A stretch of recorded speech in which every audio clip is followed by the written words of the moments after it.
آپ کے ہاتھ میں اتھارٹی ہے لوگوں کو عہدہ اور منصب دینے کی، تو آپ اہل آدمی کو دیں، کمپیٹنٹ آدمی کو دیں۔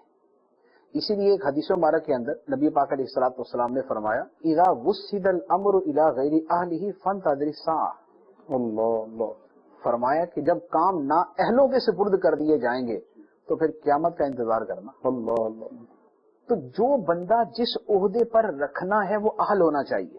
یہ دین کا حکم ہے، یہ قرآن کا حکم ہے، یہ نبی پاک علیہ السلام کا حکم۔ صحابہ کرام سے زیادہ نیک متقی کون تھا؟ لیکن آپ نے کئی صحابہ کو منع کر دیا کہ یہ ذمہ داری تمہیں نہیں دینی۔ کیوں؟ اس لیے کہ صحابی ہونا اور ہے لیکن کسی ذمہ داری کا اہل ہونا اور چیز ہے۔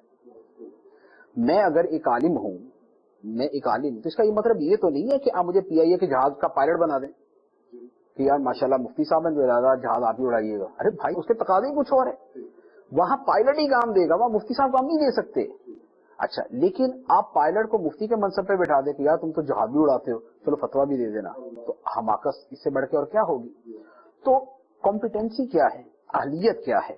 اہلیت یہ ہے کہ جو بندہ جس کام کو کرنے کی صلاحیت رکھتا ہے وہ کام اسی کے حوالے کرے۔ سبحان اللہ، بہت خوب۔ اسی طریقے سے ہر شعبہ ہے، آپ نے اگر ٹرانسپورٹ کا بھی نظام کسی کو دینا ہے تو جو اس کا ماہر ہے، جو اس کا اہل ہے اسی کو دیں۔ آپ نے ایجوکیشن کا ڈپارٹمنٹ کسی کے حوالے کرنا ہے، جو اس کا اہل ہے اسی کو دیں۔ تو یہ دین کا، قرآن کا، حدیث کا بنیادی حکم ہے کہ آپ منصب اسی کو دیں جو اس منصب کا اہل ہو، منصب اسی کو دیں جو اس منصب کا اہل ہو۔ آپ اس کی ایک مثال لے لیں، حضرت یوسف علیہ الصلوۃ والسلام نے بادشاہ سے فرمایا انی حفیظ علیم، کہ میں حفاظت کرنا بھی جانتا ہوں اور میں علم والا بھی ہوں، میں امانت دار بھی ہوں، دیانت دار بھی ہوں۔ بادشاہ نے اپنا جو خزانے کا نظام تھا وہ حضرت یوسف علیہ السلام کے حوالے کیا، تو وہ اگلے وہ 7 سال کے جس میں ساری قوم بھوک سے مر سکتی تھی ساری بچ گئی۔ سبحان اللہ، بہت خوب، کیا خوبصورت۔ لاکھوں کروڑوں زندگیاں، لاکھوں کروڑوں زندگیاں حضرت یوسف علیہ الصلوۃ والسلام کے حسن تدبر اور اہلیت کی وجہ سے بچ گئی۔ تو جو جس کا اہل ہے کام اس کے حوالے کرے۔ آپ نے مثال کے طور پہ وہ ڈیزاسٹر مینجمنٹ، سیلاب آ گئے، طوفان آ گئے، بارشیں ہو گئی، تو اس وقت جو ساری چیزوں کو سنبھالتے نا ڈیزاسٹر مینجمنٹ کا شعبہ اگر آپ کسی اہل آدمی کو دے دیں گے نا تو آپ نے کتنی لاکھوں جانیں بچائیں، کتنے اربوں کھربوں روپے آپ نے بچا لیے۔ لیکن کسی احمق بیوقوف کو دے دیا، ملک تباہ ہو جائے گا، وہ بولے گا اچھا چلو بھی میٹنگ کرتے ہیں سارے مل جل کے نا، اب اس کو حل کرتے ہیں۔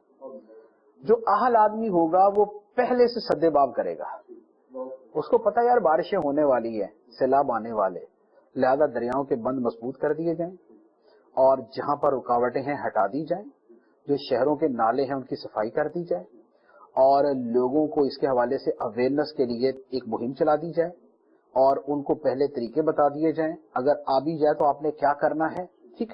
اس کے بعد اگر وہ وقوع واقع ہو جائے تو اس دوران ریسکیو کیسے کرنا ہے، لوگوں کی جان مال کیسے بچانی ہے، ٹھیک۔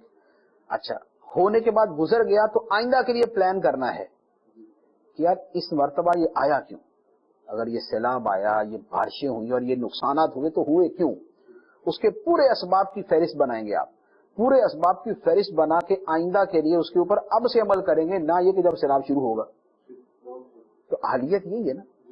اب آپ نے اہل کے حوالے کیا تو اہل تو پھر یہ ساری چیزوں کو سامنے رکھ کے پہلے سے نظام بنا دے گا اور لاکھوں لوگوں کی جانیں بچائے گا۔ وہ جو اربوں روپے بعد میں امداد کے طور پہ دینے ہیں وہ ان کے پہلے سے استعمال کر کے ان کی جان مال بچا لے جائیں گے۔ سبحان اللہ۔ لیکن اگر نا اہل کے ہاتھ میں ہوگا تو ہر مرتبہ یہی ہوگا کہ جیسے سیلاب آیا تو وہ اپنی جناب ایکٹیویٹی شروع کر دے گا، بھاگ دوڑ شروع کر دے گا، ادھر نظر آ ادھر نظر آ، یہ کر وہ کر۔